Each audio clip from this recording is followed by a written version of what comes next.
What's up, everyone? Welcome back to the channel. Today, well, first of all, like and subscribe, leave a comment down below. I know we've been losing subscribers. It was obviously going to happen. You know, I've returned to my faith, and I'm happy to do so. And I'm happy where my life's taken me. Done church history. I recorded a couple of book reviews, but I'm going to do them over. But the church history one, I'll probably do over again soon. But today, I want to talk about Robotech 1, 2, and 3. It comes. I found all the way up to 9 in this format. I haven't found up to 12, but I'll probably get the individual novellas because you can get those too as time goes on, especially to finish off the series if I can't find them in this one. I love this book. This is absolutely a magnificent space opera. I was already aware of it.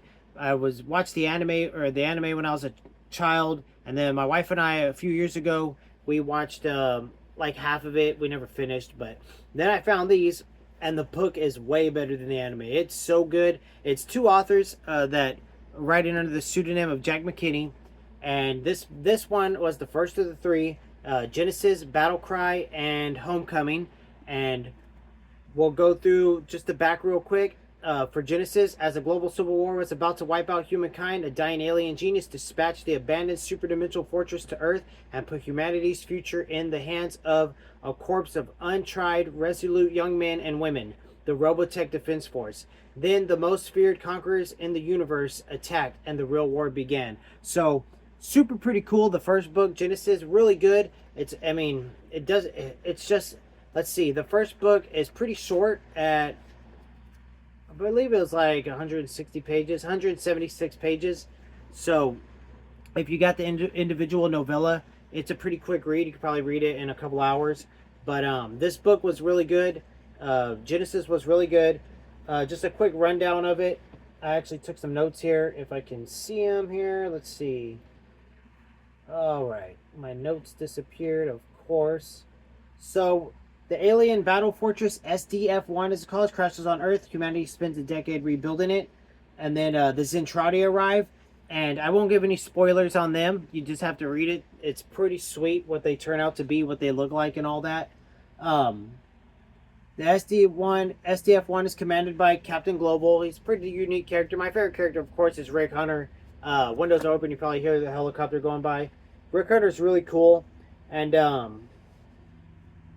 they the battle fortress, the super dimensional fortress is pretty unique. You'd have to read the book. I'm not going to give too many spoilers away on it. It's pretty unique. And then of course, I didn't even go over the cover. I like the cover. Sorry about the random insert. So you get introduced to some of your main characters that are going to be about in the first three, the first trilogy. And Rick Hunter, of course, you know, if you've seen the anime, he's a great character. The same kind of trope you always see in those. Then you have Captain Global. You have Lisa Hayes as a main character, and then of course the guys under Rick Hunter that are going to join him later on. But that's Genesis, really good. I highly recommend it, even if you just want to read that one or just get it. They're fairly cheap online. You can find them pretty easily, and I found the trilogy on Amazon for about $7. So it was a pretty sweet deal. It's slightly used, but it's fine. I'll probably read all this. The series has 21 books. I'll probably read the whole series again someday. So then the second one was Robotech Battle Cry. Henry Global, human captain of the alien spacecraft called the Superdimensional Fortress, was a practical man. He only asked himself how in the world he had ended up in a command of the stupendously powerful SDF-1 once or twice a day. After all, he had more important things on his mind. For now, the Zentradi had come to claim the alien space fortress as their own. So this book really takes off. The action is, I would say, a lot more than the first one, but it's subjective. But Zentradi is attacking. You kind of beat them in the first one, but you really start to get to know them in Battle Cry. Rick Hunter is a reckless pilot. You meet him in the first one, like I said, and then you really get to see his character start developing in Battle Cry. And by the third one, you understand who Rick Hunter is more, and some of the other characters, you really get to love them. So the authors do a great job.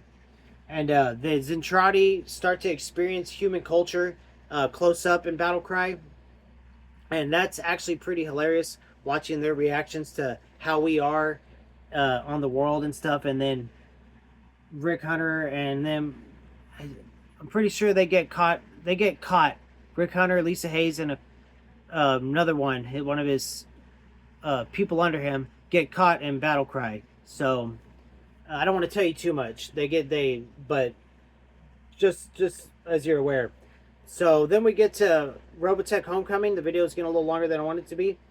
For more than a year, the humans aboard the SDF-1 had fought and eluded an endless armada of Zentradi warships. Now the space fortress would have to battle her way back to Earth. The villains came in human form as well as alien, and the treachery of power-hungry men might be the most lethal threat of all. So Homecoming actually ends up with a little twist at the end. I won't say it, but you don't really have a clue unless I missed it when I was reading the first two.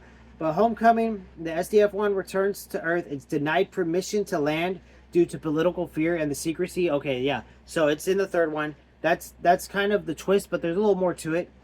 The crew must endure worsening conditions in space because the Zentradi army is huge. You're talking hundreds of thousands, maybe millions of ships that are just lingering. They don't want to destroy the superdimensional fortress, so they want to keep it intact.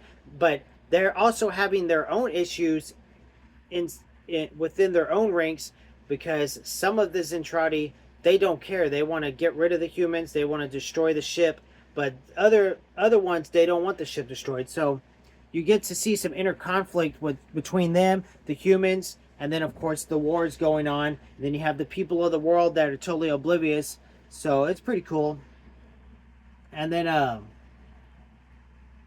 so humanity you start to expose the fragility of both sides in the Robotech war. So you're seeing, that's what Homecoming definitely shows you, how fragile the Zentradi truly are and how fragile humans are, because they could be wiped out any second. So I highly recommend these three. I can't say enough about it. It's one of my favorite books of all time.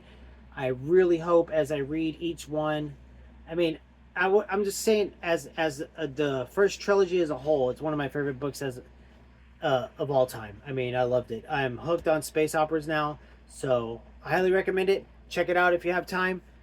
Maybe I could find it on Amazon and link it, but if not, you can search it real quick. It's super affordable, and there's plenty of copies, the novella copies, on eBay. So that's the video. Like, subscribe, leave a comment down below, and thank you for watching to whoever is still watching.